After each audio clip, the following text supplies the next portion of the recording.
अब क्या बचा है लाइफ में कि हम सिलेक्शन लेकर के भी हम मजदूरी कर रहे हैं। आधी ट्रेनिंग होने के बाद भी भट्टों पे काम किया बच्चों। कि आशा है अगले महीने आ जाए, आशा है अगले हफ्ते आ जाए। लोन पर पैसे लेकर के ट्रेनिंग की थी। मेरे प्यारे बच्चों, आप सभी को नमस्कार।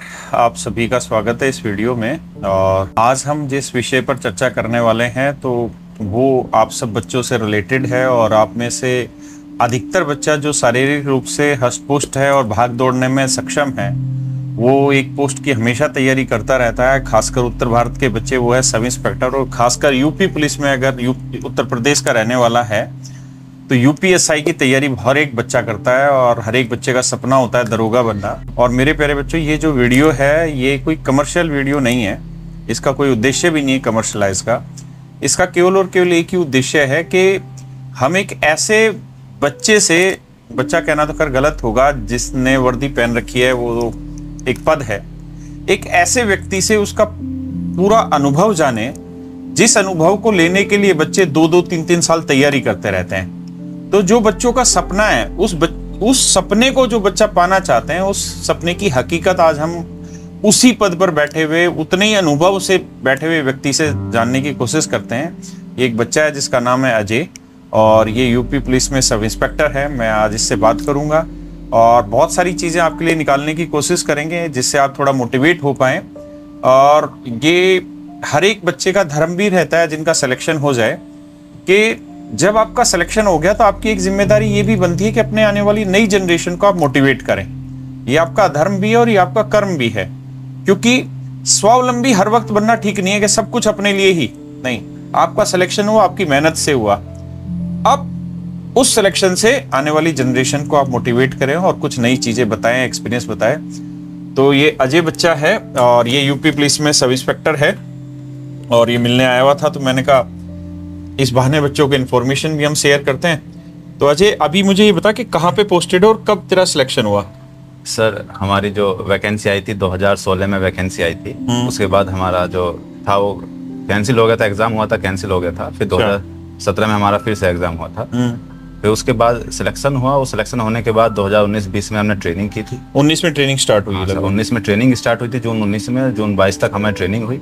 अच्छा। उसके बाद ट्रेनिंग कितने दिन की रही? 1 साल की ट्रेनिंग होती है सर इसमें। अच्छा, इसमें गैप आया था क्या बीच में? हाँ सर, बीच में गैप आया था। सुप्रीम कोर्ट और हाई कोर्ट से बहुत ये हुआ था, नॉर्मलाइजेशन के लिए कुछ केस पड़ गए थे और कुछ रिट वगैरह पड़ गई थी, तो उसमें डिले हो गया था। लगभग 1.5 साल हम ट्रेनिंग के बाद घर पर रहे थे और बहुत संघर्ष झेल करके 1.5 साल तक जब ट्रेनिंग के बाद घर पर चले जाते हैं लोग, तो कैसे कैसे ताने सुनने को मिलते हैं, आप लोग अंदाजा भी नहीं लगा सकते। तो सोचते हैं, सब लोग बोलते हैं कि अब तो नौकरी छूट गई है और बहुत लोग पैसे दे के गए थे, ये सब लोग वापस आ गए हैं, ब्ला ब्ला, बहुत सारी चीज़ें होती थी।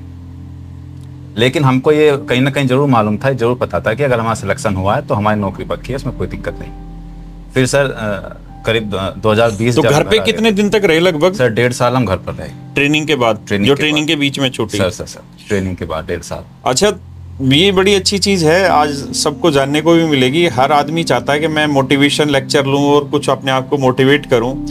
आप ये सोचो कि इससे ज़्यादा डिमोटिवेटेड कौन होगा? जो आदमी सिलेक्शन जिसका हुआ, जिस बच्चे का, उसने अपनी खुशियाँ बांटी अपने परिवार के साथ, अपने समाज के साथ, अपने टीचर्स के साथ, और फिर वो ट्रेनिंग पे गया।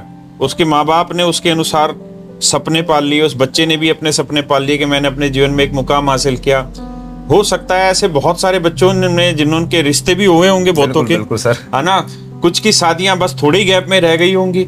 हो सकता है किसी बच्चे ने गाड़ी खरीद ली हो उस समय पे। और अपने हर एक आदमी का होता है कि यार मैं 2 साल 3 साल मेहनत कर रहा हूँ और साल भर मेहनत करके तब मेरा सिलेक्शन हो रहा है, तो उसको एंजॉय करना चाहिए। तो ये जो लड़का है, ये बिल्कुल अजय बिल्कुल परफेक्ट सिचुएशन में है कि एक बुरी से बुरी सिचुएशन क्या हो सकती है और उसमें मेंटलिटी क्या हो कि आदमी उस सिचुएशन से उभरे, और एक्चुअल क्या मेंटलिटी थी। अजय, ये बता मुझे। सर उस टाइम पे जब 1.5 साल तक घर पे अच्छा, तेरा रिश्ता तो नहीं हो गया था उस समय? नहीं, उस समय मेरा रिश्ता नहीं हुआ था सर।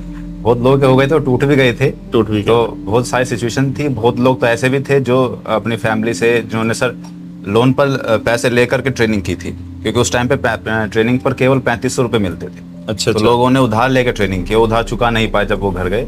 तो बहुत सारे लोगों ने मजदूरी तक की है, भट्टों पे काम तक किया है। तो फिर उसके बाद यूपी सब इंस्पेक्टर सिलेक्शन के बाद सर आधी ट्रेनिंग होने के बाद भी भट्टों पे काम किया है बच्चों ने? पूरी ट्रेनिंग होने के बाद केवल पासिंग आउट परेड रह गई थी। अच्छा, ट्रेनिंग लगभग हो गई, पासिंग आउट रह गई सर? पासिंग आउट रह गई थी, ट्रेनिंग कंप्लीट हो गई थी, उत्तरी का तो उसकी पासिंग आउट रह गई थी केवल। मतलब तुमने रिबन पे हाथ लगा दिया, बस रिबन को पाड़ा ही नहीं तुमने, वो काम हो गया था। यही चीज हुई थी सर। और इतने डिमोटिवेट हम हो गए थे, लग रहा था कि अब जिंदगी खत्म है, सब कुछ अब क्या बचा है लाइफ में, कि हम सिलेक्शन लेकर के भी हम मजदूरी कर रहे हैं, क्या बचा है अपनी लाइफ में। लेकिन फिर भी एक हिम्मत रखी और फिर भी हमारी पढ़ाई कंटिन्यू रही कि हो सकता है कोई और एग्जाम निकल जाए। फिर उसके बाद करीब 1.5 साल बाद हमारे जो ज्वाइनिंग लेटर थी वो हमें मिल गए थे, और 1.5 साल बाद फिर हम सर पोस्टिंग हुई थी। अच्छा, कोर्ट से फिर ऑर्डर हो गया? कोर्ट से ऑर्डर हो गया था, हमारा जो स्टे था वो हट गया था। अच्छा, और देखो एक चीज है कि कोई भी बच्चा अगर तैयारी करना चाहता है ना, तो उसको अपने अंदर है ना एक स्टूडेंट जगाना पड़ता है, और जब उसकी जॉब लग जाती है ना, और जब वो पढ़ाई से हटता है, तो उसके अंदर का स्टूडेंट खत्म हो जाता है, और एक स्टेज के बाद दोबारा से अपने अंदर का स्टूडेंट जगाना है ना बहुत बहुत मुश्किल होता है। हमने खुद ने अनुभव किया, जब हम सरकारी नौकरी लग गए तो उसके बाद शरीर उस तरीके से पढ़ने में मतलब मजा नहीं ला पाता था जितना स्टूडेंट को आता है, या जितनी मेहनत स्टूडेंट करता है। तो इन बच्चों ने कह रहे हैं कि इन्होंने दोबारा तैयारी करनी स्टार्ट की, और 1.5 साल का समय बीता। अच्छा, उस 1.5 साल में किया क्या क्या तूने? सर मैंने लाइब्रेरी ज्वाइन कर ली, क्योंकि घर पे तो रहता नहीं था, घर पे अच्छा, रहता फादर था। साहब क्या करते हैं? वो खेती करते हैं सर, किसान है। और माता जी भी हाउसवाइफ हैं? माता जी हाउसवाइफ थी, लेकिन अब वो चल बसी है। कोविड में? वो नहीं है, नहीं कोविड से पहले ही सर। अच्छा, कोविड। और भाई बहन कितने हो? हम 3 भाई हैं सर। जो सबसे बड़े भाई हैं वो भी पुलिस में हैं। अच्छा। उनसे छोटे भाई हैं, उन्होंने एमटेक किया है, वो बेंगलुरु में जॉब करते हैं, बहुत और बढ़िया। मैं यहाँ पे हूँ सर। बहुत। तो ये सिचुएशन थी सर। उसके बाद में फिर मुझे लगा, जब मैं सिलेक्ट हो गया तो मुझे लगा कि जब मैं तैयारी करता था तो बहुत सारे लोगों से मैं पूछता था तैयारी के लिए, क्या तैयारी करूं, क्या पढूं, कहाँ से पढूं। लेकिन मेरे आसपास कोई ऐसा नहीं था जो मुझे परफेक्टली बता सके कि यूपीएसआई के लिए आप ये चीजें पढ़ लो। फिर जब मेरा सिलेक्शन हो गया तो मुझे लगा कि समाज ने मुझे बहुत कुछ दिया है, तो मुझे भी समाज को रिटर्न करना चाहिए, देना चाहिए। तो फिर सर मैंने अपना एक छोटा सा प्लेटफॉर्म यूट्यूब चैनल बनाया SI अजय पारासर के नाम से, और अब मैं वहाँ जो भी बच्चे हैं जो तैयारी कर रहे हैं उन सबको एक सही गाइडेंस देने की कोशिश करता हूँ, कि जो मुझे नहीं मिल पाया उस टाइम पे मैं उन बच्चों को देने की कोशिश करता हूँ। नहीं यार, ये बहुत अच्छी बात है, और इसके लिए स्पेशली थैंक आप जैसे बच्चों के लिए। हम भी, मैं अपनी बात बताऊं तो जब हम छोटे थे तो हमारे हरियाणा में तो एक कहावत थी कि बच्चा बड़ा होगा ना तो सिपाही, फौज, पुलिस की सोचता था, बस इससे ऊपर की सोचता नहीं था। SSC के बारे में या इन एग्जामों के बारे में तो उसको पता ही नहीं रहता। लेकिन अब ये माध्यम इतने विकसित हो चुके हैं यूट्यूब वगैरह के थ्रू, और अगर ऐसे बच्चे मतलब आप तक पहुंचा रहे हैं। एक लड़की करके है SSC में, उसका वो दिल्ली पुलिस में उसका सब इंस्पेक्टर में सिलेक्शन हुआ, वो आई भी थी। डिलीजेंट SSC करके शायद उसका चैनल था, पता नहीं, डिलीजेंट करके था। वो लड़की भी बहुत मोटिवेट करती है और बच्चों को आगे चीजें बताती हैं कि भाई ऐसे ऐसे तैयारी करो। तो ये बड़ी अच्छी चीज है कि आपको लगभग सारी इंफॉर्मेशन इन चैनलों से मिल जाती है, किसी एग्जाम में क्या पैटर्न चल रहा है और कैसे क्या।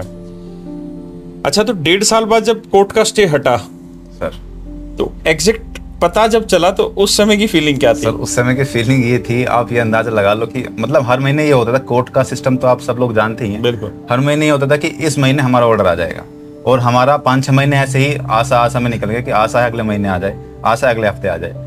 लेकिन कहीं कोई ऑर्डर, कोई पता नहीं था। जिस दिन ऑर्डर आया सर, मैं आपको बताऊं मेरी सिचुएशन ऐसी थी, मैं खाना खा रहा था शाम को, और मेरे दोस्त का फोन आया कि भाई तूने व्हाट्सएप ऑन कर देना। मैंने क्या हुआ? तो उसने कहा कोर्ट से ऑर्डर आ गया। तो आप यकीन नहीं मानेंगे कि मेरा हाथ में रोटी का टुकड़ा था, तो ऐसा का ऐसे ही छूट गया हाथ से। बस मेरे हाथ कांपने लग गए थे, क्योंकि 1.5 साल का इंतजार बहुत होता है सर। और मैं किसी को बता नहीं पाया अपनी फीलिंग्स को। मैं सीधा बाहर गया, मैंने व्हाट्सएप ऑन किया, देखा तो सच में ऑर्डर आ गया था। तो मैं फिर इतना खुश हुआ, घर वालों को जब मैंने अपने को बताया तो सब लोग इतना खुश हुए कि 1.5 साल के इंतजार के बाद फाइनली अब आपका सिलेक्शन, मतलब मान के चलते हैं कि हो गया, और आप अपनी ज्वाइनिंग ले लेंगे जाकर के। तो बहुत सिचुएशन। अच्छा, इससे सारे बच्चों को एक सीखने को मिलती है, और बच्चों को ही ना, हर एक उम्र के व्यक्ति को सीखने को मिलती है कि जो बुरा दौर है ना वो स्थायी नहीं है, वो एक वक्त के बाद चला जाता है। अब सोचो कि एक बच्चे के लिए जिसके ऊपर समाज की इतनी उम्मीदें हैं, जो लगभग ट्रेनिंग पूरी कर चुका है, सिर्फ पासिंग आउट पीरियड रह गई उसकी, और उस समय उसको ये पता चले कि उनको नौकरी से हटा दिया गया है और उनकी ज्वाइनिंग पे स्टे लग गया है, और 1.5 साल तक, 1.5 दिन नहीं, 1.5 महीना नहीं, 1.5 साल तक, यानी 18 महीने तक वो अपने घर पे बैठे रहे हैं, और उस सिचुएशन में बैठे रहे जब उनको ये भी नहीं पता कि परमानेंट नौकरी गई कि नहीं गई। क्योंकि एक परमानेंट भी हो जाए ना कि गई तो आदमी चलो यार दूसरा रास्ता ढूंढे। आप सोचो उन बच्चों के जी पे क्या बीतती होगी जिन्होंने भट्टों पे अपना जीवन बिताया है। नौकरी कर रहे थे सब इंस्पेक्टर की, उसके बाद फिर काम करने लगे। हो सकता है सारे बच्चे ठीक ठाक रहे हो, लेकिन किसी बच्चे ने गलती से अगर कोई गलत स्टेप उठाया हो तो हम सबको ये मानना चाहिए कि जीवन का जो भी दौर चल रहा है वो स्थायी नहीं है। अगर आज दुख है ना तो कल सुख भी मिलेगा। अगर वो 18 महीने अंधेरे के हैं तो 18 महीने के बाद उजाला भी आएगा, और ऐसा उजाला आएगा कि देखने वाले इन 2 स्टारों की रोशनी से आंखें खोल नहीं पाएंगे। तो घबराना नहीं है कभी भी किसी वक्त पे। और ये रियल वॉरियर हैं जो इन स्ट्रगल से आगे निकलते हैं। तो जीवन में एक बात लिख लीजिए, जब भी डिप्रेशन हो, जब भी कोई ऐसी चीज हो, कि कोई भी वक्त फिक्स नहीं है। आज स्ट्रगल का है, कल मजे का भी होगा, बस लगे रहो। अगर इन बच्चों ने भी वो उस सिचुएशन पे आके गिव अप कर दिया होता, छोड़ दिया होता, या कोई गलत स्टेप उठा लिया होता, तो क्या आज ये इस मुकाम पे पहुंच पाते? क्या ये अपने माँ बाप को, समाज को, हम जैसे टीचरों को प्राउड फील करा पाते? नहीं। इसलिए पेशेंस रखिए। बिल्कुल सर, मैं भी अपनी ऑडियंस को यही बोलता हूँ कि अगर आप एक स्टेप आगे लेना चाहते हैं, सरकारी नौकरी की तैयारी करना चाहते हैं, तो आप में पेशेंस होना बहुत जरूरी है। बहुत जरूरी। बिना पेशेंस के आप नहीं बन सकते हैं। आप कुछ नहीं, अगर सोचते हैं कि मैं सीजीएल क्रैक कर लूंगा या यूपीएससी क्रैक कर लूंगा या जो भी आप एग्जाम की तैयारी कर रहे हैं वो क्रैक कर लूंगा, बिना पेशेंस के कुछ नहीं होता। वो रखना ही पड़ता है। और कितना पेशेंस रखना होता है, हमें तो नौकरी मिलने के बाद भी पेशेंस रखना पड़ा था।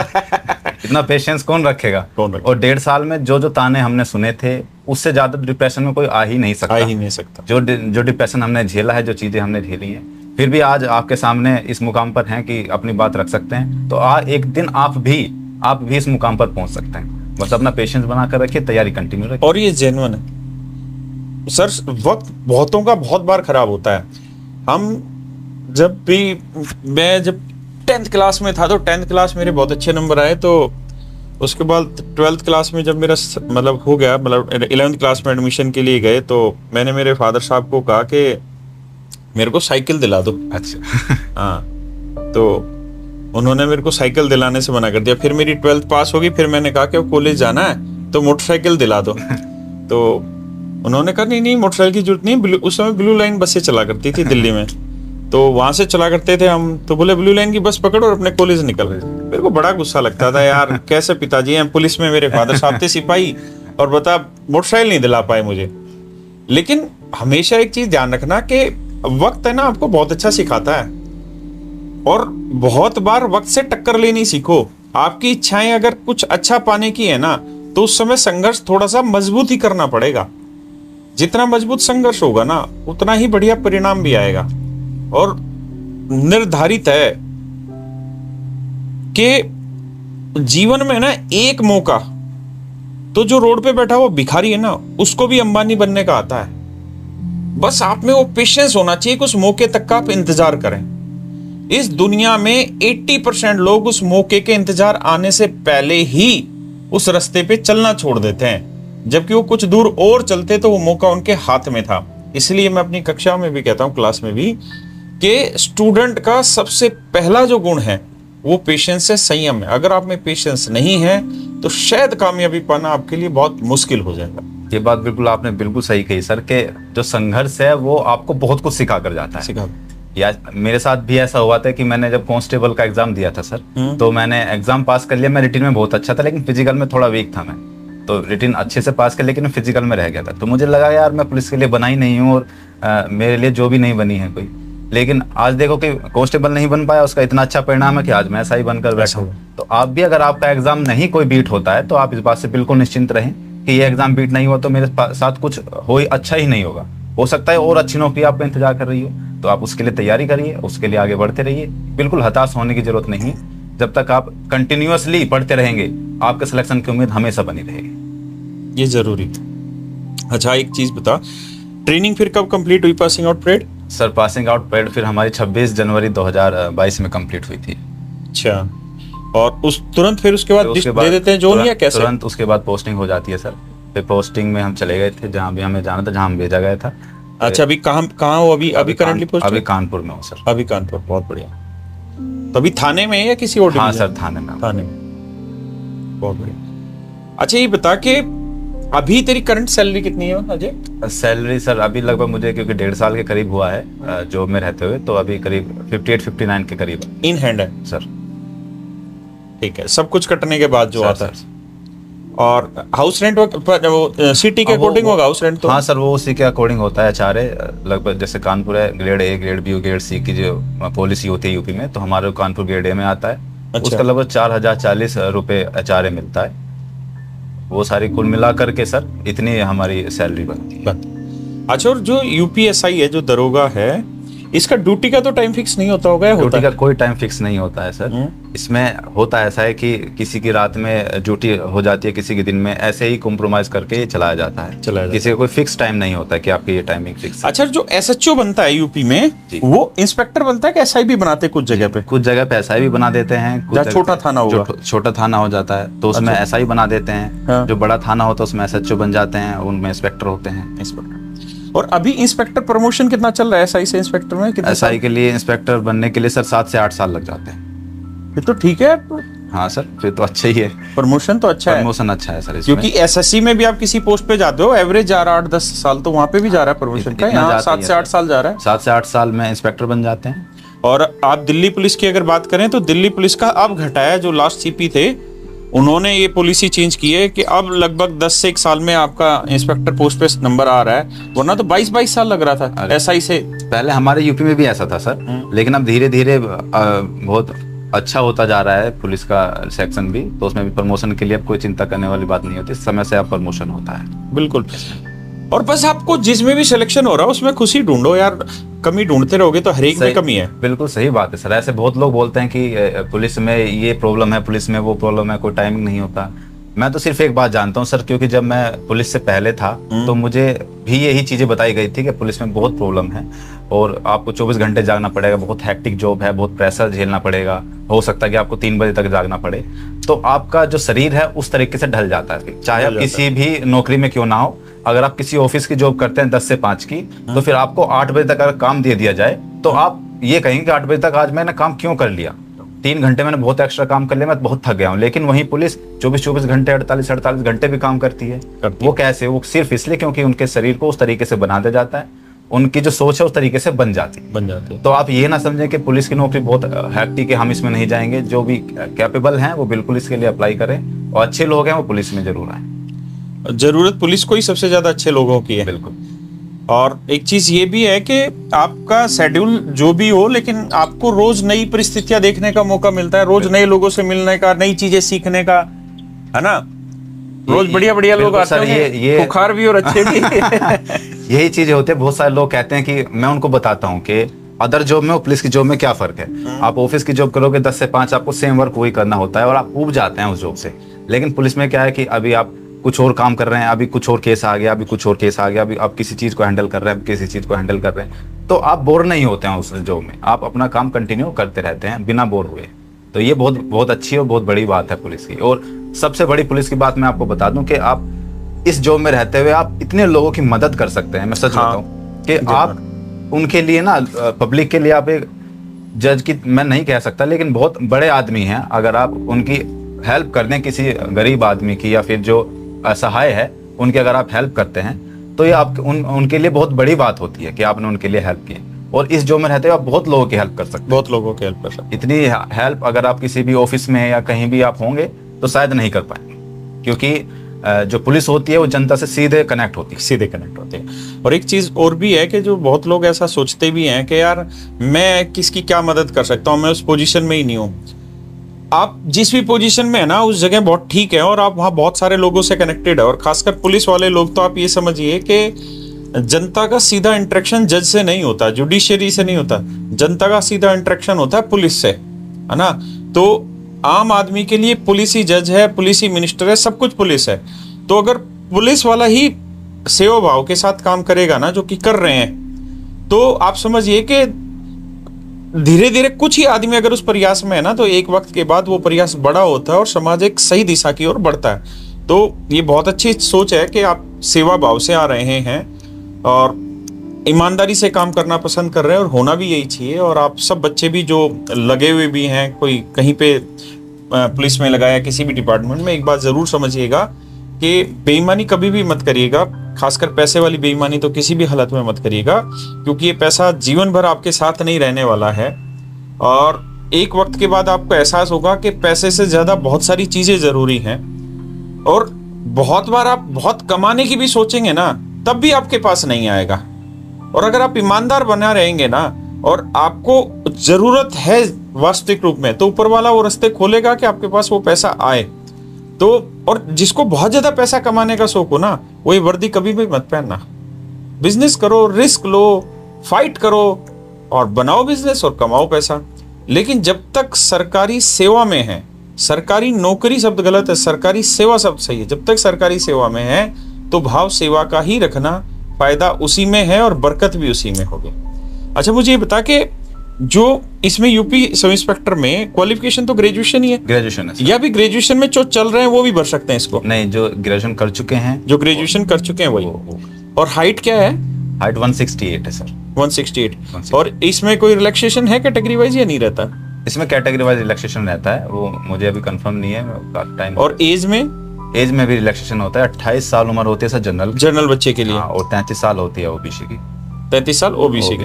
हमारे वो कैटेगरी वाइज जो एज रिलैक्सेशन होता है, एससी एसटी के लिए शायद 8 साल है ना सर? वो 8 साल है। कुल मिला के 28 साल जनरल बच्चे की है। और फिजिकल की क्या डिमांड रहती है इसकी? फिजिकल इसमें सर कोई ज्यादा हार्ड नहीं होता। इसमें जब मैं फिजिकल निकाल सकता हूँ तो आप सब लोग बहुत आसानी से निकाल सकते हैं। फिजिकल 4.8 किलोमीटर होती है सर, और वो 28 मिनट में आपको क्लियर करनी होती है। वहाँ मैंने 24 मिनट में निकाल दी थी, तो आप तो बहुत जल्दी निकाल सकते हैं, क्योंकि मैं तो फिजिकल में बहुत वीक था पहले से। और कितनी देर में निकालनी होती हो? 28 मिनट में। 28 मिनट में। 28 मिनट में निकाल। और जो लोग इस चीज की तैयारी कर रहे हैं या किसी भी एग्जाम की तैयारी कर रहे हैं, मैं उनसे सिर्फ एक बात कहता हूँ कि अगर आपका कहीं सिलेक्शन नहीं हुआ है और आप बहुत परेशान हैं, बहुत डिप्रेशन में हैं, तो हमेशा एक बात याद रखना, एक बात हमेशा लिख के रखना कि मकान बनने में टाइम लगता है और बंगलो बनने में उससे भी ज्यादा टाइम लगता है। तो आपका हो सकता है मकान ना बना, सीधा बंगलो बने, तो आप बंगला बनाने की कोशिश करिए, आप आगे बढ़ते रहिए, मेहनत करिए, आपका बंगला जरूर बनेगा। बंगला मीन्स अच्छी नौकरी मिलेगी, आप गलत मत समझिएगा। मोटिवेट होते रहिए। अच्छा, ये सिर्फ जो रेस है यही होती है कि और भी कुछ नहीं? होता है? और कोई इसमें रिक्वायरमेंट नहीं सर, केवल रेस ही होती है। जैसे दिल्ली पुलिस में जहाँ तक मुझे याद है शायद 1600 मीटर की रेस है 1 मील की, और वो है शायद 6 मिनट में। हाँ सर, है ना? सीपीओ में भी शायद यही है। सीपीयू में भी, लेकिन दिल्ली पुलिस में हाई जंप और लॉन्ग जंप भी है। लॉन्ग जंप भी है। यूपी में नहीं है ये चीज। मैं दिल्ली पुलिस के फिजिकल में ही फेल हो गया था, मैं आपको बताऊं। लेकिन यूपी पुलिस के एसआई में आपको केवल रेस, या कांस्टेबल की भी, उसमें केवल रेस ही चाहिए, बाकी और कोई रिक्वायरमेंट। कांस्टेबल की भी रेस सेम है? हाँ, कांस्टेबल की भी रेस, उसमें 24 मिनट में लगानी होती है आपको रेस। अच्छा, कांस्टेबल में तेज भागना है? हाँ, उसमें तेज भागना होता है। बट वो लग जाती है मेहनत करने के बाद, प्रैक्टिस के बाद। 2 महीने आप प्रैक्टिस करेंगे वो आराम से लग जाएगी, इसमें कोई बहुत बड़ा इशू नहीं है। मेन इशू केवल एग्जाम का है। एग्जाम का। और इसमें जो चेस्ट वगैरह एक्सपेंशन है वो सेम वही है, 5 सेंटीमीटर। 5 सेंटीमीटर। और वो लगभग जो बच्चा रेस पार कर लेगा वो तो हर हाल में हो ही जाएगा, क्योंकि इतना वो सांस फुला फुला के उस प्रोसेस में रहता है। वो कर ही लेते हैं फिजिकल, और ये सब करने में आपको कोई परेशानी नहीं होगी। बस आपका एग्जाम है, क्योंकि सर इसके एग्जाम में भी एक चीजें होती हैं कि आपको हर सेक्शन क्वालिफाई करना होता है। अच्छा। इसमें 4 सेक्शन आते हैं, मैथ, रीजनिंग और हिंदी, और आपकी जीएस, जीके और मूल विधि। अच्छा, सब में अलग अलग कट ऑफ लेके जानी सब में अलग अलग कट ऑफ होती है सर। हमारे टाइम में हर किसी सब्जेक्ट में कट ऑफ 50% थी, लेकिन जो अभी लास्ट में भर्ती हुई है यूपीएसआई की, उसमें 50% से घटाकर 35% कर दी गई है, क्योंकि हमारे एग्जाम में बच्चे जितनी वैकेंसी थी उतनी भी सफल नहीं हो पाए थे। मैं आपको बताऊं, 3300 वैकेंसी थी और लगभग 2000 के करीब बच्चे उसमें। अच्छा, उस कट ऑफ को क्रॉस नहीं कर पा रहे? क्रॉस ही नहीं कर पाए सर। कुछ फिर फिजिकल में फंसे होंगे, या ये फिजिकल तो बाद में ही लेते होंगे ना? टेस्ट बाद में लेते हैं, टेस्ट के बाद। ये भी अब ये भी दिक्कत है कि हर सेक्शन क्वालिफाई करना होता है, तो इसमें हर सेक्शन के को बिल्कुल बराबर टाइम देना पड़ता है। आप इसमें ऐसा नहीं कि आप हिंदी में बहुत अच्छे हैं तो आप मैथ को छोड़ देंगे, रीजनिंग को छोड़ देंगे। हर एक को बराबर पकड़ के साथ चलना होगा और बराबर मेहनत के साथ ही चलना होगा। अच्छा, इसकी जो ट्रेनिंग है उसका सिस्टम क्या है? हिला देते हैं कि हो जाती है नॉर्मल? हिला ही देते हैं सर, बिल्कुल। असल में जब हम ट्रेनिंग से पहले हम बहुत, मैं बताऊं कि फिजिकल भी अच्छा नहीं था, तो मैं बहुत ज्यादा स्ट्रॉन्ग नहीं था अपने फिजिकली। तो जब मैं ट्रेनिंग से वापस आया तो आप ये मान लो कि मैं पूरे दिन खड़ा रह सकता था, फिर पूरे दिन 24 घंटे खड़ा रह सकता था। उस टाइम पे इतने कैपेबल बन जाते हैं ट्रेनिंग पर। तो मेंटली भी टफनेस तैयार करते हैं? हाँ बिल्कुल, मेंटली भी आपको आपको प्रेशर झेलने की शक्ति, वो सारी इनडायरेक्टली आपको सारी चीज़ें सिखा देते हैं। डायरेक्टली कुछ नहीं, लेकिन डायरेक्टली आपको कैसे मेंटल आप झेलेंगे, सॉरी कैसे प्रेशर आप झेलेंगे किसी का, या कुछ भी, सारी चीज़ें आपको सिखा दी जाती है। सुबह 5 बजे आपको फील्ड में बुला लिया जाता है। उससे पहले आपको उठने जाने के लिए आधा घंटा पौना घंटा पहले उठना पड़ता है। बहुत सारे लोग होते हैं ट्रेनिंग सेंटर पे, तो कुछ जो संसाधन होते हैं वो सीमित होते हैं, तो आपको पहले से ही उठना पड़ता है बहुत देर पहले, फिर आप तैयार होकर फिर फील्ड में जाते हैं। फील्ड में जाने के बाद में सर वहाँ से अपना आने के बाद नहा धोकर खाना खाकर, मैस से केवल आधा या पौन घंटे का टाइम मिलता है। आएंगे, नहाएंगे, मैस से खाना खाएंगे, और मैस में भीड़ बहुत लंबी, क्योंकि बहुत सारे लोग होते हैं, उसमें भीड़ में से खाना लेकर आना है। फिर उसके बाद खाना खा के सीधा क्लास में चले जाना है, जो हमारे जो स्कूल चलता है वहाँ जो भी कानून वगैरह हमें पढ़ाए जाते हैं। क्लास से आते हैं, फिर आधा पौना घंटा रेस्ट लेते हैं, फिर से फील्ड में वही है। तो क्लास में तो नींद आती होगी? 100% नींद ही आएगी जब सर सुबह से लेकर शाम तक हम फिजिकली रगड़े जाते हैं। तो और शाम को किस समय छोड़ते थे? शाम को छोड़ते थे करीब 7 बजे करीब। तो 7 बजे के बाद फिर सीधे नींद, या नहीं, 7 बजे के बाद आकर के फिर उसके बाद फ्रेश होकर 8 बजे से फिर हमारी काउंटिंग होती थी कि कहीं जैसे रोल, दिल्ली में रोल कॉल पीरियड कहते हैं। रोल कॉल, हाँ, वहाँ पे भी वही है? वही होता है सर। अच्छा। 8 बजे होता था, फिर उस 8 बजे के बाद आधा पौन घंटे वो होती थी, फिर आप फ्री हो जाते हैं। और फ्री क्या, फिर तो नींद ही आती है, बिस्तर फिर तो पढ़ते ही नींद आती है। फिर तो नींद आती है सर। तभी तो कहते हैं ना कि बेल्ट की जो नौकरी होती है उसकी ट्रेनिंग में तो पत्थर भी पच जाते हैं आदमी को। रोटी तो बहुत दूर की बात है, बोले वहाँ कोई नहीं देखता कि कच्ची रोटी पक्की रोटी है।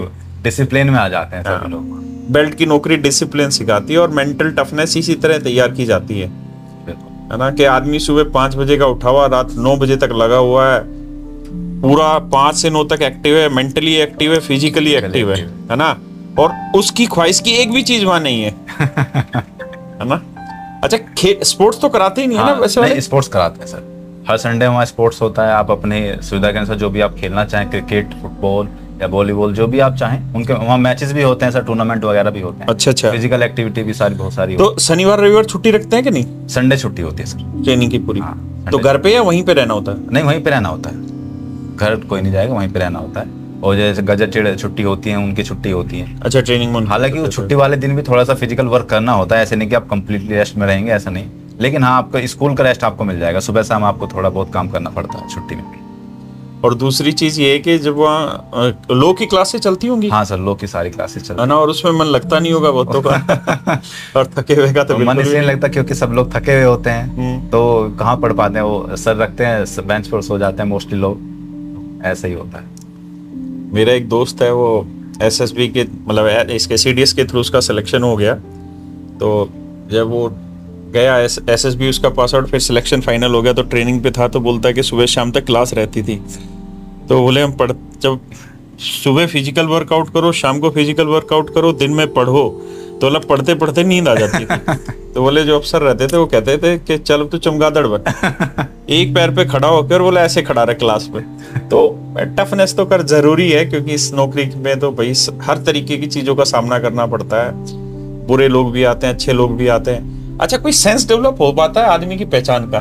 बिल्कुल डेवलप हो जाता है सर। जब हम होते हैं, जॉब में होते हैं, तो हमें दूर से अंदाजा लग जाता है कि अच्छा ये लोग, ये आदमी इस कैटेगरी का, इस नेचर का आदमी होगा। हम उसके फेस रीडिंग करके ही बता पाते हैं कि अच्छा ये चोर हो सकता है, बिल्कुल 100%। हम उसको देख के पता कर लेते हैं, क्योंकि हमारे सामने हम जो पाला पड़ता है ऐसे ही लोगों से पड़ता है, चोर उचक्कों से। तो फेस रीड हो जाता है? फेस रीड हो जाता है बहुत आराम से, हमें पता चल जाता है। अच्छा, कुछ हेकड़ी मारने के आते हैं जो ये रील में आता है? वो एक रील बड़ी वायरल होती है ना, एमएलए करके, एक व्हाइट कुर्ते पजामे में वो बोलता रहता है। हाँ। एमएलए साहब का एक रील है, बड़ी फेमस, वो बोलता है, मैं उसको सुनता रहता हूँ। फॉर्च्यूनर चाहिए, ये चाहिए। वो एकड़ी मारने वाले भी आते हैं? बहुत आते हैं सर। और हमें सिखाया जाता है हर किसी को कैसे हैंडल किया जाता है। अगर कोई जन नेता आ रहा है तो उसको कैसे हैंडल करना है, कोई अगर कंप्लेन लेकर आ रहा है तो उसको कैसे हैंडल करना है। तो वो सारी चीजें हमें सिखाई जाती हैं, और हर चीज को प्रेशर झेलने की और हर चीज को हैंडल करने की जो सेंस से हमें वो एक्टिव हो जाती है, वो डेवलप हो जाती है। तो अभी शादी हो गई कि नहीं हुई? अभी नहीं हुई है सर। रिश्ता घर वाले देख रहे हैं, जहाँ पे भी वो करेंगे वो। अभी उम्र कितनी होगी टोटल? अभी 29। चलो ठीक टाइम पे आ रहा है। और हाइट वेट हो गया। अच्छा, ये बताना, लैंग्वेज का कोई फर्क पड़ता है एग्जाम में?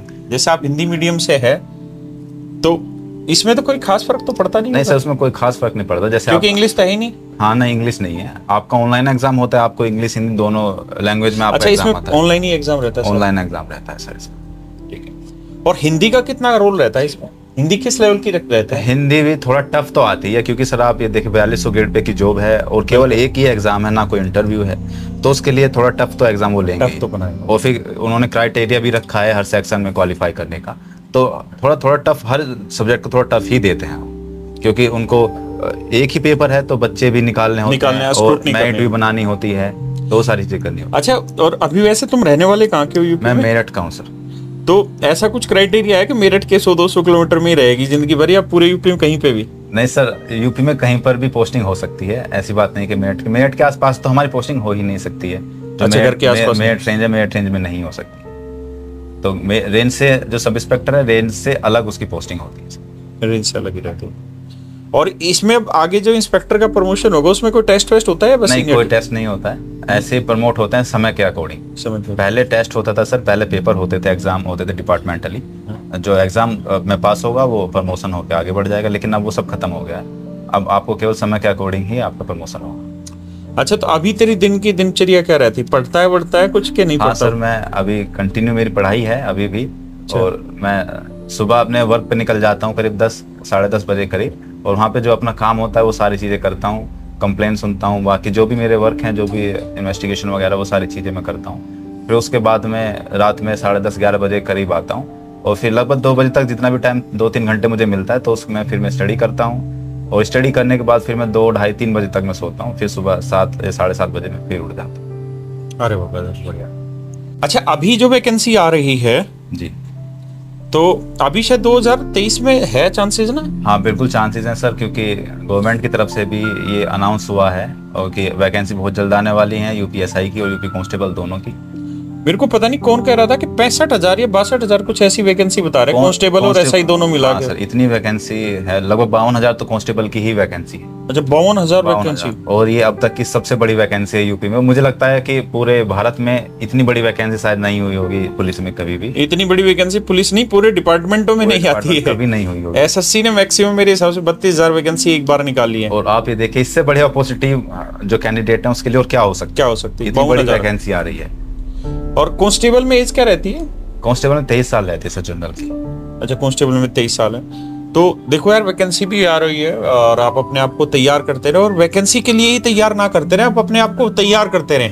जब भी मौका मिले, कल मिले, परसों मिले, 2 दिन बाद मिले, जिस दिन भी वैकेंसी आए आप पहले से तैयार हो, क्योंकि जिस समय एग्जाम होगा उस समय तैयारी नहीं होगी, एग्जाम से बहुत पहले ही तैयारी करनी होगी। और मैं एक सलाह और भी देना चाहूंगा, और इस बच्चे से भी चाहूंगा कि उस चीज पे बताए कुछ, कि लगभग जितने भी वनडे कॉम्पिटिटिव एग्जाम है ना, लगभग चीजें सेम है। जैसे यूपीएसआई वाले में एक हिंदी सब्जेक्ट ऐसा है जो अलग से आ रहा है, मूल विधि एक ऐसा सब्जेक्ट है जो अलग से आ रहा है, बाकी मैथ लगभग सेम है। बस एसएससी में एडवांस पोर्शन है, यूपीएसआई में एडवांस पोर्शन में सिर्फ मेंसुरेशन है अलजेब्रा भी ऐसा थोड़ा बहुत नंबर सिस्टम से रिलेट करके अलजेब्रा ले लेते हैं। तो यानी कहने का मतलब ये है कि लगभग चीजें सेम हैं।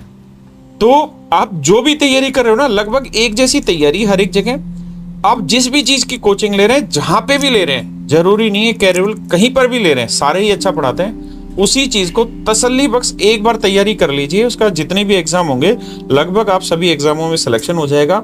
और एक चीज और मैं सलाह देना चाहूंगा कि फिजिकल वर्कआउट आप एसआई के लिए तैयारी कर रहे हो, या सिपाही के लिए तैयारी कर रहे हो, या टीचर की जॉब के लिए भी तैयारी कर रहे हो, या किसी क्लरिकल जॉब के लिए भी तैयारी कर रहे हो, दिन में आधा घंटा, 1 घंटा, 1.5 घंटा, जो आप अपनी हिम्मत से निकाल सकते हैं, फिजिकल वर्कआउट पे लगाते रहिए, क्योंकि वो आपकी स्ट्रेंथ बनेगी। और फिजिकल वर्कआउट से केवल फिजिकली मजबूत नहीं होता है, आदमी यहाँ से भी स्ट्रांग होता है। और ये बच्चा उस पर और ज्यादा डिटेल कर पाएगा, बता पाएगा, क्योंकि इसने तो उस चीज को बहुत अच्छे से किया। सर मुझसे बहुत लोग ये पूछते हैं, मैं आपकी बात पर एक बात कहना चाहता हूँ कि बहुत लोग मुझसे पूछते हैं कि सर नोटिफिकेशन कब आएगा हमारा पुलिस का, एसआई का या कांस्टेबल का। तो मैं उनसे ये कहता हूँ कि अगर नोटिफिकेशन आज आ जाए तो आप 2 महीने के बाद एग्जाम क्रैक कर लो। इतनी हिम्मत या इतने इस लेवल की पढ़ाई की है आपने? हाँ, एग्जाम लगभग 2 ही 3 महीने में हो जाएगा। अगर आपने इस लेवल की पढ़ाई की है तब आप हकदार हैं नोटिफिकेशन पूछने के। और अगर इस लेवल की एग्जाम की तैयारी नहीं की है तो पहले आप तैयारी कीजिए, उसके बाद नोटिफिकेशन के बारे में पूछिए। लेकिन फिर भी वैकेंसी आनी तय है, आप अपनी तैयारी को कंटिन्यू करिए। और रही बात फिजिकल की, सर ने बिल्कुल बहुत अच्छी बात कही है कि जब आप फिजिकल करते हैं ना तो आपका जो माइंड है वो बहुत बेहतरीन तरीके से काम करता है। आप 15 दिन फिजिकल रनिंग करके देखिए और फिर पढ़ करके देखिए, आपका माइंड डबल स्ट्रांग हो जाता है, डबल तरीके से फोकस कर पाता है सारी चीज़ों में। और मैं आप सब लोगों से एक बात और कहना चाहता हूँ कि जो भी लोग तैयारी कर रहे हैं, केवल मेहनत ही सब कुछ नहीं होता, केवल मेहनत से नहीं होता। मेहनत के साथ साथ बहुत सारी एडिशनल चीज़ें हैं जो आपको त्याग करनी पड़ती हैं। ये एक तपस्या होती है। जैसे अगर आप पढ़ रहे हैं और आपके सामने बुक रखी है और आपका माइंड कहीं और है, वही सोना बाबू वगैरह के आपका माइंड वहाँ चल रहा है, या फिर आप रील्स देख रहे हैं बैठे बैठे मोबाइल में, तो आपका वो टाइम आपको लगता है कि हम पढ़ रहे हैं, लेकिन आप पढ़ नहीं रहे हैं। जेन्युइन। और जब तक आपका फोकस, आपका माइंड फोकस आपकी बुक पर नहीं करेगा, आपका सिलेक्शन बिल्कुल नहीं हो सकता। आप ये बात लिख कर रख लीजिए। तो ये जो आपका फोकस भटकता है ना, ये केवल इसलिए भटकता है कि आप रील्स देखते हैं, आप मूवीज देखते हैं, आप सोचते हैं कि अरे वो वाली मूवी आधी रह गई थी, चलो आज उस मूवी को पूरा कर लेते हैं, कल से पढ़ेंगे। ठीक है, कल फिर से नई मूवी आ जाती है, अरे यार आज इसको देख लेते हैं, कल से पढ़ेंगे। वो कल कभी नहीं आता है। अगर आपको सिलेक्शन लेना है तो मेंटली स्ट्रांग होकर के आपको ये बात सोचनी पड़ेगी कि इन सब चीज़ों को अलग करके तब मेहनत की जाए, तब आपका सिलेक्शन होगा। आप अगर मेहनत कर रहे हैं, वो मेहनत ही तो है। आप सिर्फ बैठे हैं, बुक आपके सामने रखी है और आप रील्स देख रहे हैं, वो मेहनत ही है। वो आपका टाइम जा रहा है, आपकी मेहनत वेस्ट जा रही है, उसका कोई फायदा नहीं होता है। ठीक है, तो अपना फोकस, अपने माइंड का फोकस केवल बुक्स और अपने नोट्स पर रखिए। और ये आलतू फालतू की चीज़ें, यारों दोस्तों के साथ घूमना, पार्टीज में जाना, एटलीस्ट जब तक आपका एग्जाम ना हो जाए तब तक छोड़ दीजिए। तब तक तो इन चीज़ों को छोड़ ही दीजिए। अभी बहुत लोग कह रहे हैं कि नई मूवी आई, हम मूवी देखने जा रहे हैं, फ्रेंड्स के साथ घूमने जा रहे हैं, वो सब छोड़ करके अपने माइंड का फोकस वहाँ रखिए और आपका सिलेक्शन बिल्कुल 100% बिल्कुल श्योर होगा, अगर आपका फोकस आपकी बुक पर है। और एक चीज इस बच्चे ने बिल्कुल ठीक कही, और मैं तो इस चीज का प्रखर विरोधी हूँ ही, कि ये जो रील वगैरह है ना, रील सोशल मीडिया खासकर हम कहते हैं, देखिए हम भी अपनी बात आप तक सोशल मीडिया के थ्रू ही पहुंचा पा रहे हैं, लेकिन कहीं ना कहीं हमको और आपको ये चुनाव करना पड़ेगा कि हमें सोशल मीडिया पे कितना समय देना है या नहीं देना, क्योंकि ये सब आपको निर्धारित करना पड़ेगा। और डिसिप्लिन जो है ना, वो 10% या 20% नहीं होता, या तो आप 100% होंगे या फिर 0% होंगे। अगर आप किताब खोल के और फिर बीच बीच में रील देख रहे हैं तो इसका मतलब आप वहां पे 0% है। आप उस समय को भी खराब मत करें किताबों के साथ, उससे बेटर है फिर आप रील ही देख लो, ताकि कल जब आप भट्टे पे काम कर रहे हो, मजदूरी कर रहे हो, तो आप ये तो कह पाओगे ना कि हमने अपना जीवन खुद अपने हाथों से खराब किया रील देख देख के। ये सोना बाबू, ये जितनी भी रीलें आज के टाइम में चल रहा है, और आप भी जानते हैं कि इस समय ये चीज पीक पे आ चुकी है सर, है ना, और ये सिवा बर्बादी को किसी को कुछ नहीं देने लग रही है। आप अगर सच मायने में एंजॉय करना चाहते हैं तो आप पूरा सप्ताह मेहनत करिए।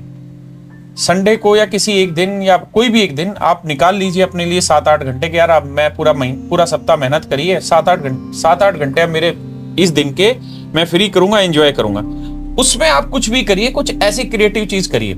जैसे मैं अपना बताता हूं, और मैं इस बच्चे से पूछूंगा ये क्या करता है।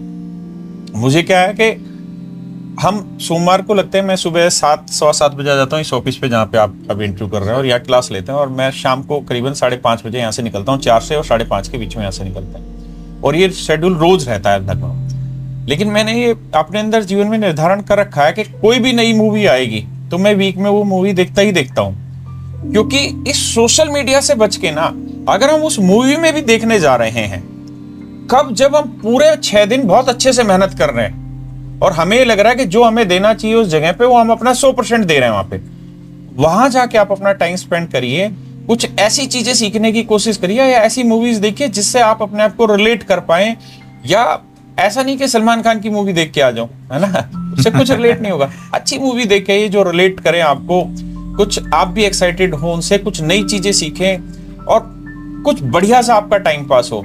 कोई खेल खेलने चले जाइए, जैसे क्रिकेट खेलने चले जाइए, कोई गेम देखने चले जाइए, आसपास कहीं कुश्ती हो रही है, कहीं क्रिकेट का मैच चल रहा है, मतलब ठीक सी चीजों में 4-5-6 घंटे आप बिता लीजिए सप्ताह का। लेकिन कम से कम अपने आप को सोशल मीडिया से दूर रखने की कोशिश करिए। ये आपकी शरीर के लिए हानिकारक है, आंख के लिए हानिकारक है, आपकी सोच के लिए हानिकारक है, और आपके मस्तिष्क में कहीं ना कहीं एक विचारधारा डेवलप करी जा रही होती है जिसके बारे में आपको खुद नहीं पता कि आप किस तरीके से मूव करने वाले हैं। तो इससे बचना चाहिए। एंजॉय जरूर करते रहिए, लाइफ में ऐसी कोई दिक्कत नहीं है, लेकिन जब भी पढ़ें सख्त डिसिप्लिन के साथ पढ़े और मन करके पढ़ते रहें। और बच्चे एक बार तेरे चैनल का नाम बता फिर से, क्या है? मेरे चैनल का नाम SI अजय पारासर है, तो मैं वहाँ पे बहुत जो भी एसआई की तैयारी या कांस्टेबल की तैयारी करते हैं उनको बहुत अच्छी चीज़ें बताता हूँ। मैंने अभी सर जो पिछली वैकेंसी आई थी 2021 में, जो अभी लोग ट्रेनिंग कर रहे हैं, उनमें से कोई ऐसा बच्चा नहीं जो मुझे नहीं जानता है। और बहुत बच्चे मुझसे आकर पर्सनली मिलते हैं और ये बोलते हैं कि सर आपने एक बात एक वीडियो में बोली थी, बोलते हैं बच्चे कि हमसे फिजिकल नहीं हो पा रहा है। तो मैंने कहा था कि अगर आपने अपनी लाइफ में 5 किलोमीटर नहीं दौड़ सकते ना, तो आप जिंदगी में कुछ नहीं कर पाएंगे यार। 5 किलोमीटर कितना होता है, आप नहीं दौड़ पाएंगे तो क्या कर पाएंगे जिंदगी में। तो बहुत बच्चे मिले और उन्होंने कहा सर जब हम रनिंग कर रहे थे अपने एग्जाम में, तो हमें ना आपकी बातें याद आ रही थी। जब हम थक जा रहे थे तो आपकी बातें सोच के मोटिवेट हो करके, और सर हमारी जो 27 मिनट में हमारी रनिंग कंप्लीट हुई है और इसका पूरा श्रेय मैं आपको देता हूँ। मैंने कहा नहीं भाई, ये आपकी मेहनत है, बस मेरा थोड़ा मोटिवेशन है आप सब लोगों के लिए। और अगर मेरी वजह से आपकी रनिंग लग जाती है या फिर आप एक नौकरी पा जाते हैं, बहुत छोटा सा योगदान अगर मेरा उसमें है, तो उसके लिए मैं अपने आप को बहुत प्राउड फील करता हूँ अपने आप के लिए। तो आप कोई भी ऐसी लेटेस्ट इन्फॉर्मेशन की जानकारी चाहते हो तो आप इस बच्चे से के चैनल पे भी जा सकते हैं और चीज़ें समझ सकते हैं। मैक्सिमम चीज़ें आज मैंने इससे बात करें, जब ये आया मिलने तो मुझे लगा कि आपसे मिलवा दिया जाए, तो मैक्सिमम चीज़ें आपको बताइए। और एक बात आप हमेशा ध्यान रखिए कि जब वो एग्ज़ाम आने की उसका अनाउंसमेंट हो जाएगा ना, तब आपके पास 2 ही महीने बचेंगे, 2-3 महीने। सही बात। जैसे अभी सीपीओ की एग्ज़ाम अक्टूबर में और अभी इसी महीने हमारी वैकेंसी आई है, तो 2 महीने में आप कौन सी तैयारी कर लेंगे। और इस समय इतना कंपटीशन है, इतना बच्चा बेरोजगार बैठा है जो तैयारी कर रहा है। बहुत सारे बच्चे तो ऐसे जो 12वीं पास करते लगे में तैयारी करने, तो आप कैसे उम्मीद कर सकते हैं कि आप 2 महीने में उन बच्चों को बीट कर लेंगे। तो आप जब भी आपका मन करे और जब भी आपके हिसाब से परिस्थितियां ठीक हो, उसी समय से अपनी तैयारी शुरू करें और लग जाए मेहनत करके। मेरे प्यारे बच्चों, आप सभी का तहे दिल से धन्यवाद, आपने हमारी बात सुनी और इतने लंबे समय तक आप हमारी वीडियो पे कंटिन्यू रहे। ये आपके पेशेंस को शो करता है और आपका और हमारे बीच के प्यार को दिखाता है। और हम कोशिश करेंगे कि पूरी ईमानदारी के साथ आपके साथ लगे रहें। और ये जो इंटरव्यू है, ये किसी भी तरीके से कोई कमर्शियल इंटरव्यू नहीं है, ना इसका कोई ऐसा पर्पज है, और कोई भी इसको अन्यथा इस इंटरव्यू को ना ले। Thank you.